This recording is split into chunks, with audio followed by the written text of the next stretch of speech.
ئەمڕۆ بە چاوی خۆمان دەبینین کەم دەسەڵاتە و عالمانی گەورەی مجاهیدین ئەو یاساییان جێبەجێ کردووە.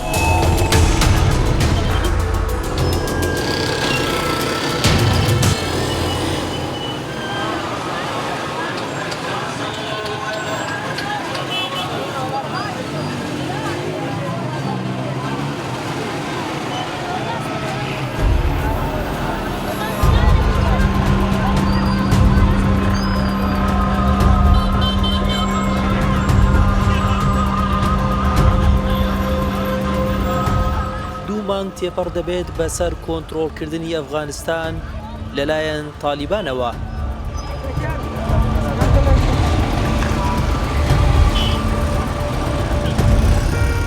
چەکدارانی تالیبان دەیانەوێت لە ماوەیەکی کەمدا تەواوی یاسا و دەسەڵات و هەژمونی خۆیان بەسەر هەموو ویلایەت و شار و ناوچە دوورەدەستەکانی ئەفغانستاندا بسەپێنن.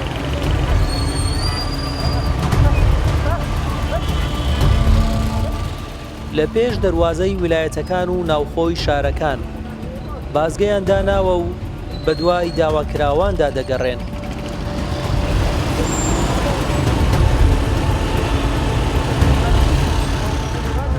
ئەمە لە کاتێکدایە کە دۆخێکی سەختی ئابووری ڕووی لە ئەفغانستان کردووە.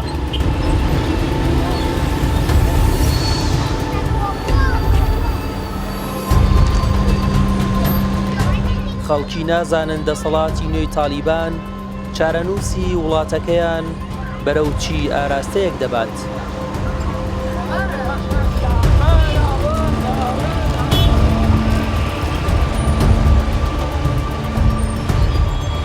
هێشتا زووە بڕیار لەسەر شێوازی حکمی بزوتنەوەی تالیبان بدرێت. هەموو جیهان چاوی لەوەیە ئەم بزوتنەوەیە بێرژنێکی نوێ بێت. جیاواز لە تالیبانی ساڵی 1996 بۆ 2001 بەڵام بەشێک لە سەرکردەکانی ئەم بزوتنەوەیە بیر لەوە دەکەنەوە ورد و درشتی یاساکانی ئاینی ئیسلام لە نێو حکوومەتی داهاتووی ئەفغانستاندا جێبکەنەوە.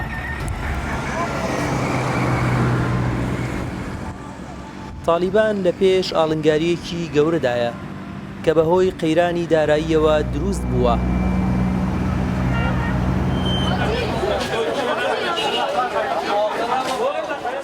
پارە لە بانکەکاندا نەماوە. بەپی وتەی بەرپرسانی بانکەکان سیستەمی بانکی لە داڕوخان نزیک بووەتەوە. خەڵکی ئێمە تووشی زۆر کێشە بووە. هەفتەی وایە هەندێک پارە دێ، هەفتەی واشە هیچ پارەیەک نییە. ئەمانە خۆ وەکیل و وەزیر و سەرۆک نین، خەڵکێکی بێدەرەتانن کە لە ترسی دز و زەردە هاتوون پارەکەیان بە ئەمانەت لە بانکدانەوە. بەڵام ئێستا بە زەحمەتێکی زۆر دەبێ بێن پارەی پاشەکەوتکراوی خۆیان وەرگرنەوە. ئێمە داوا لە ئەمارەتی ئیسلامی دەکەین کە لە مبارەدا خەڵک ئازار نەدەن با ئەم خەڵکە بتوانن پاشەکەوتی خۆیان وەرگرنەوە و کارێکی پێ بکەن و بتوانن بە کاروباری ڕۆژانەی خۆیان ڕابگەن. کار لە بازاردا نەماوە، خەڵک دێ پاشەکەوتەکەی وەردەگرێ و دەیخوا و ئەوەش تەواو دەبێ. ئیدی ئێمە نازانین بەچێ بڵین و ئەو خەڵکە سکاڵا بۆ شوێ ببن. سیرکە ڕۆژانە هەزاران کەس دێن بۆ ئەم شوێنە، ڕۆژی وایە 2000 کەس دێتە ئێرە.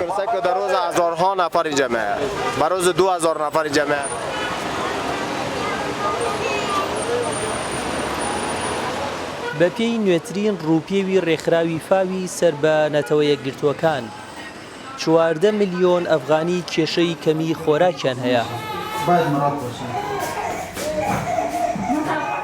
2 ملیۆن منداڵ تووشی بەدخۆراکی بوونە. لەو ژمارەیەدا 1 ملیۆنیان تەمەنیان لە 5 ساڵ کەمترە.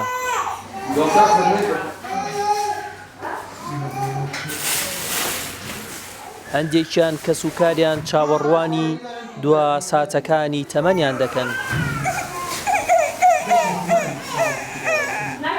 دکتۆر و کارمەندانی تەندروستی تەنها چاودێری دۆخەکە دەکەن. هیچیان لەدەست نایە بۆ ڕزگارکردنی ژیانیان، چونکە دەرمان و پێداویستی لە نەخۆشخانەکاندا نەماوە. بۆ مانەوەیان لە ژیان 10 ملیۆن منداڵ پێویستی بە هاوکاریە.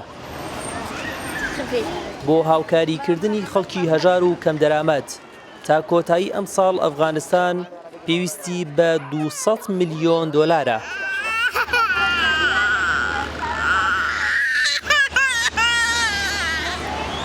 یەکێک لە هۆکارەکانی هەژاری بوونی زیاتر لە 5 ملیۆن ئاوارەی ناوخۆیە. تەنها لە 3 مانگی ڕابردوودا 60,000 خێزان ئاوارە بوونە. 17,000یان لە کابول تۆمار کراوە. ئێرە پارکی شەهرنووە لە ناوەڕاستی کابول. 500 خێزانی ئاوارەی ناوچە جیاجیەکانی ئەفغانستانی لێ کۆبووەتەوە. زەرمینەی غوڵامجان لە ویلایەتی قوندووسەوە هاتووە. هاوژینەکەی پێش 2 مانگ لە شەڕی دژ بە چەکدارانی تالیبان کوژراوە. خاوەنی 8 منداڵە. یەکێک لە منداڵەکانی تەندروستی خراپە و لە نەخۆشخانەیە. زەرمینە وەک خۆی دەڵێت هیچ شوێنێکی نییە بۆی بڕوات. چاوی لە هاوکاری ڕێکخراوەکانە، بەڵام ئەویشی دەست ناکەوێت.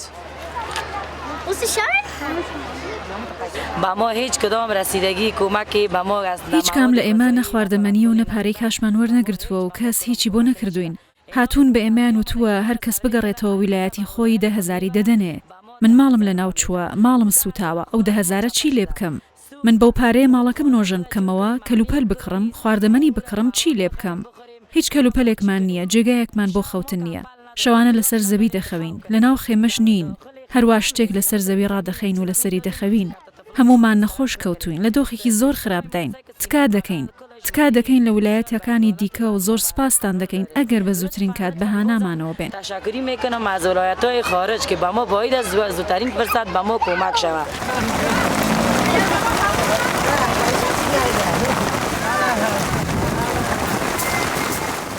بۆ دۆخی ئەمان کارەسات پاش چەند مانگێکی دیکە دەست پێ دەکات کە وەرزی سەرمایە.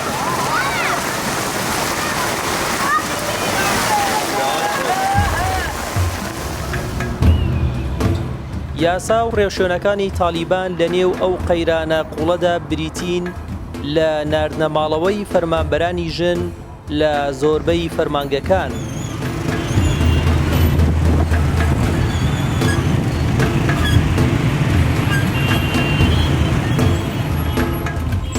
زانکۆی بەشێک لە ویلایەتەکان داخراون تا جیاکردنەوەی خوێندنی کوڕان و کچان لە یەکتر.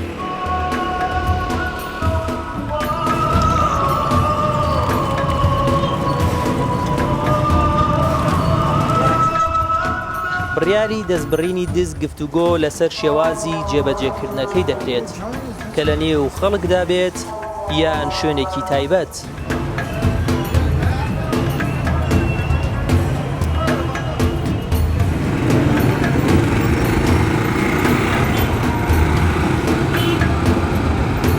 بەشێک لە خەڵکی ترسیان لەوەدایە پاش کۆنتڕۆڵکردنی تەواوی جونگەکانی دەسەڵات بزوتنەوەی تالیبان دەست بە سەپاندنی یاسای تونتر بکات.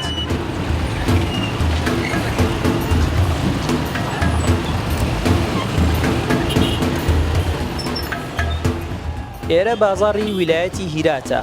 خەڵکێکی زۆر لە پێش باخچەی چوبگولها کۆبوونەتەوە. تەرمی 4 کەس لە 4 شوێنی جیاجای شارەکەدا بە تۆمەتی ڕفاندنی کوڕووباوکێک هەڵواسراون. ئەمە یەکێکە لەو تەرمانە. پەتی سێدارەی لە ملدایە. شوێنی 3 فیشک بە پشتیەوە و فیشەکێکیش بەسەریەوە دیارە. خەڵکی وێنەی دەگرن و دەستخۆشی لە هێزەکانی تالیبان دەکەن.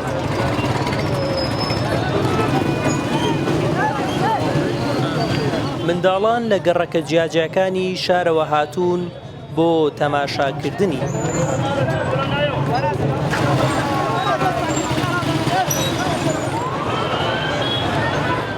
چهار نفر اختطافچی دو تاجر میخوان اختطاف کنن. چوار کەسی تاوانبار دەیانهەوێت دوو بازرگان بڕفێنن، بەڵام مجاهیدەکان ئاگادار دەکرێنەوە.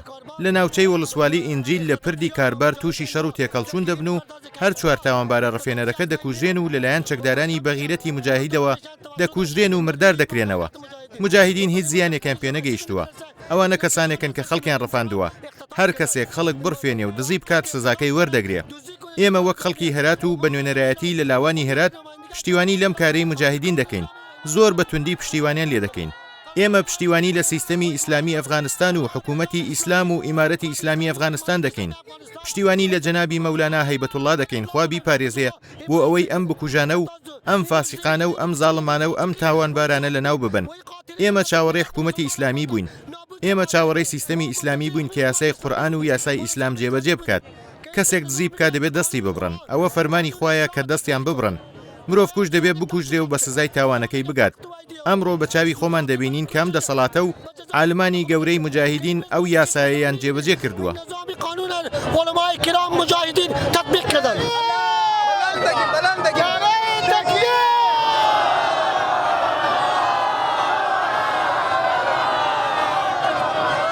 خەڵکێکی زۆر لێرە لەم گۆڕەپانە کۆ بووەتەوە کە یەکێکە لە گۆڕەپانە سەرەکیەکانی هەرات. هەڵبەتە تەرمەکەشی داناگیرێت تا ماوەیەک بۆ ئەوەی ئەوانەی کە لێرەن بیبینن. ئەوە نزیکەی بۆ 3 کات ژمێرە چێە هێشتا دانەگیراوە تاوەکو خەڵکی هەموو ئەوانەی کە بەم ناوچەیەدا بەم فیلکەیەدا تێپەڕن بە چاوی خۆیان بیبینن و ئەمە بێتە هۆکارێک بۆ کەمبوونەوەی وەکو خۆیان ئەڵێن بۆ کەمبوونەوەی دزی و ڕێگریکردن.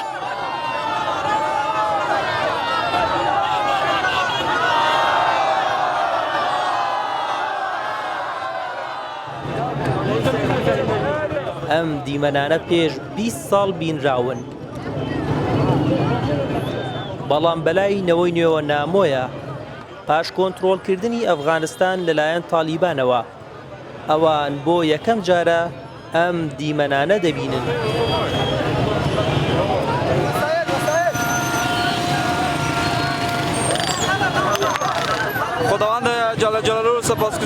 سپاسی خوای گەورە دەکەین کە لە پاش 20 ساڵ چاوەڕوانی ئەمڕۆ دەبینین کە یاسای خوای گەورە لە وڵاتی ئێمەدا جێبەجێکرا. نەتەوەی ئەفغانستان هەمویان موسڵمان و یاسای ئەڵڵایان قبوڵە. ئێمە کارمان بە وڵاتانی جیهان نییە. وڵاتی ئێمە ئیسلامیە و یاسای ئێمە و ئاینی ئێمە ئیسلامە. وەک دەبینین کەسانێک کە تاوانیان کردووە بە سزای تاوانەکەیان گەیشتون و هەموو خەڵکیش خۆشحاڵن لەوەی تاوانباران سزا دەدرێن. هیوادارین ئەو کارانە بەردەوام بن. ئەمە دەبێتە هۆی ئەوەی تاوانباران و دزەکان واز لە تاوان و دزی بهێنن. ئێمە سپاسی برایانی ئیمارەتی ئیسلامی دەکەین. ئەوە یەکەم هەنگاویان بووە و خەڵک زۆر لێیان ڕازین. داوا دەکەین لەمە دووە لە هەر شوێنێک دز و زەردەیەکیان دیت یا ئەو کەسانەی خەڵک دەڕفێنن هەروەکەم ڕۆ ئەوانیش بە سزای تاوانەکانیان بگەێنن. بەپێی وتەی بەرپرسانی ئەمریکا پارە بلۆکراوەکانی ئەفغانستان و هاوکاری نێودەوڵەتی بەستراوە بە پابەندبوونی تالیبان بە یاساکانی مافی مرۆڤەوە.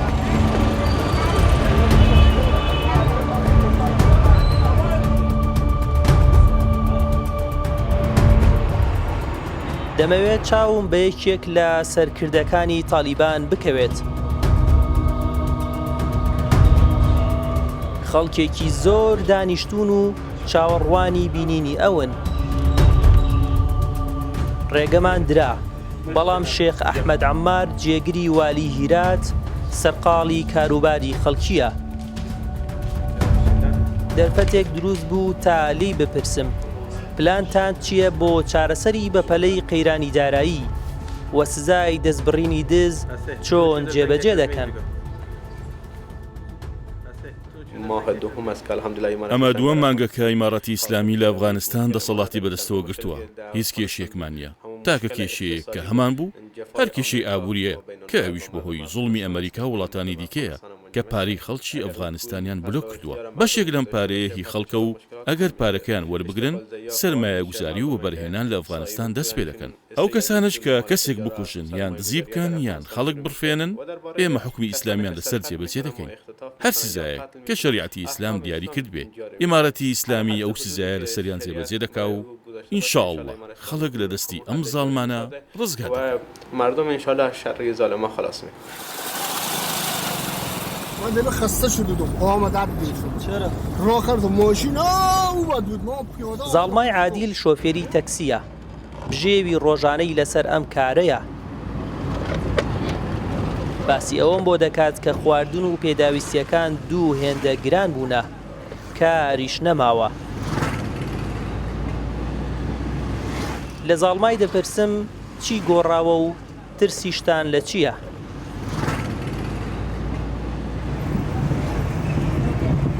گیرانی ها کەسە مثلا گاز بوده بە 35 ریپە 40 ریپە گرانی هەیە گاز پێشتر بە 35 یا 40 ڕوپیە بوو ئێستا بووە بە 70 ڕوپیە بنزین پێشتر بە 40 ڕوپیە بوو ئێستا بووە بە 65 ڕوپیە ئەوە گرانیە لە حکوومەتی پێشودا بەرتیل زۆر بوو دزی زۆر بوو خەڵک ڕفاندن زۆر بوو لەو کاتەوە کە تالیبان هاتوون دزی نەماوە خەڵک ڕفاندن نەماوە ئێمە هیچ کێشەیەکمان نییە و ئاسوودەین تالیبان نیشتیمان پەروەرن ئێمە خۆشمان دەوێن بەو مەرجەی ئاسایش هەبێ هەر کەسێک حکم بکات ئاسایش هەبێ و هەرزانی هەبێ ئەوە خەڵک خۆشیان دەوێن ئەگەر هەرزانی نەبێ و حکوومەت پڕبێ لە دزی و جەردەیی هەر کەس حکم بکات خەڵک خۆشیان ناوێ من پێشنیارێکم بۆ تالیبان هەیە قوتابخانەی کچان بکاتەوە بۆ ئەوەی کچانیش بتوانن درێژە با خوێندنی خۆیان بدەن بتونم دکترا و تحصیل خۆی ادامه بدم.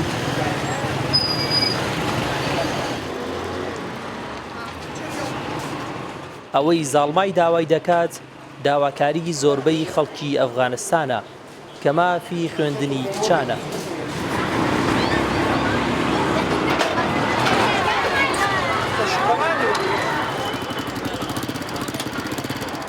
بەشێک لە وڵاتانی جیهان خوێندنی کچان و مافی ژنانیان وەک مەرجی پێشوەخت داناوە بۆ دانپێدانان بە حکوومەتی تالیبان.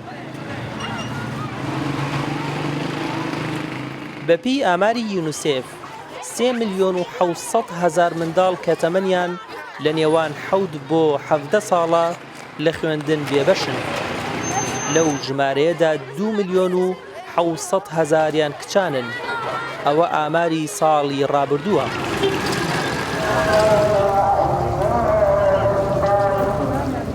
نەجیبوڵڵا یەکێکە لەو منداڵانەی کە نەچووەتە بەرخوێندن بەهۆی گرفتی دارایی و بژێوی سەختی ژیان دەستی داوەتە کارکردن. پارەمان نییە هەژارین دەبێت کار بکەم ئەگەر من بچمە قوتابخانە ئەدی کێ پارە بە ئێمە بدات ئەگەر ئێستا بتبەنە قوتابخانە و پارەشت بدەنێ و بژێوی ژیانت دابینکەن حەز دەکەی بچیتە قوتابخانە؟ بەڵێ حەز دەکەم. من جارێک لێنگسم فرۆشت منیان گرت بردیانم بۆ قوتابخانە بۆ ئەوەی فێری خوێندەواری ببم بەڵام نەچوومەوە. پێشبینی دەکرێت ئەم ساڵ بەهۆی جەنگ و کێشەی داراییەوە ڕێژەی ئەو منداڵانەی کە لە خوێندن بێبەشن 4 ملیۆن تێپەڕێنێت. ئێوە چەند خوشک و بران؟ 6 خوشک و 5 برین. 6 تا خوار 5 تا برۆ. لە بنەماڵەکەتاندا چەند کەستان کارەکەن؟ باوکم خۆی کار دەکات و منیش کار دەکەم. 2 کەس لە براکانیشم کار دەکەن. ئەگەر قوتابخانەیە کە بێ کە تۆ بچیتە قوتابخانە حەز دەکەی بچی خوێندەواربی؟ خوب میشه. درس خوش داری بخونی. بەڵێ حەز دەکەم. هیچ خوێندەواری تەیە؟ درس خوش داری بخونی. مەتاب خوندی و ناخوندی؟ نا هیچ. هاتوومەتە بەڕێوەبەرایەتی پەروەردەی هیرات. جێگیری بەڕێوەبەری گشتی کە لە بزوتنەوەی تالیبانە و چەند ڕۆژێکە دەست بەکار بووە ئاماژە بەوە دەدات کە لە ماوەیەکی نزیکدا پلان و بەرنامەی بزوتنەوەی تالیبان سەبارەت بە خوێندنی کچان بەپێی یاساکانی ئیسلام دەخرێتە ڕوو.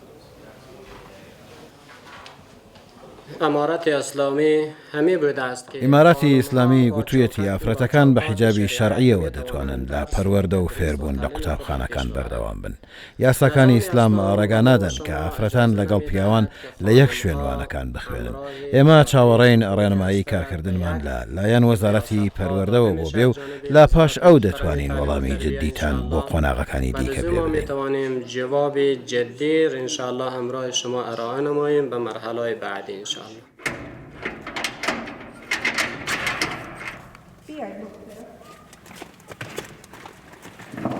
پرۆسەی خوێندن لە گوندەکان سەختترە. ئێرە گوندی شەریف ئابادە، قوتابخانەی عەبدولهادی شەهیدی سەرەتایی. لە نێو ئەم قوتابخانە بێپێداویستیەدا 200 قوتابی دەخوێنن.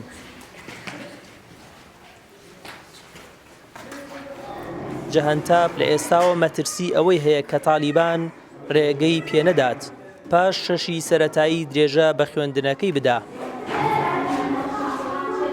لە کاتێکدا جەهەنتاب خەونی ئەوەی هەیە ببێت بە مامۆستا و وانە بەو کچانە بڵێتەوە کە بە زۆر لە خوێندن دوور دەخرێنەوە.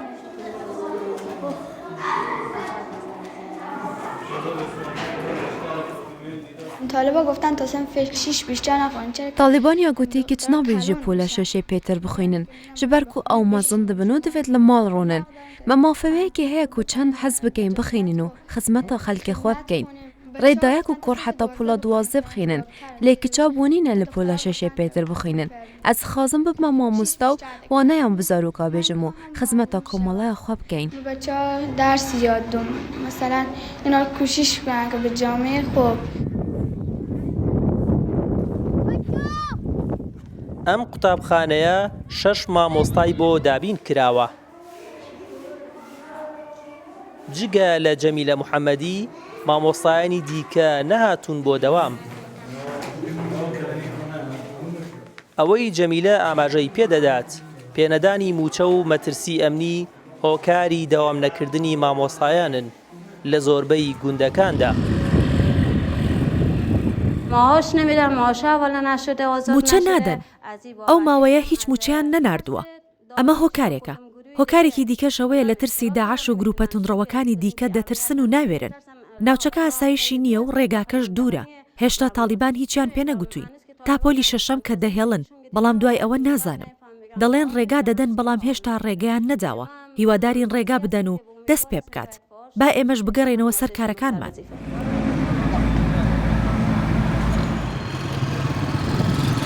قەیرانی دارایی، کێشەی خوێندن، مافی ژنان، گرنگترین ئەو دۆسەیانن کە چارەنووسی حکوومەتەکەی تالیبانی پێوە گرێدراوە. دان پێدانانی نێودەوڵەتیش هەر بەو دۆسەیانەوە بەستراوە.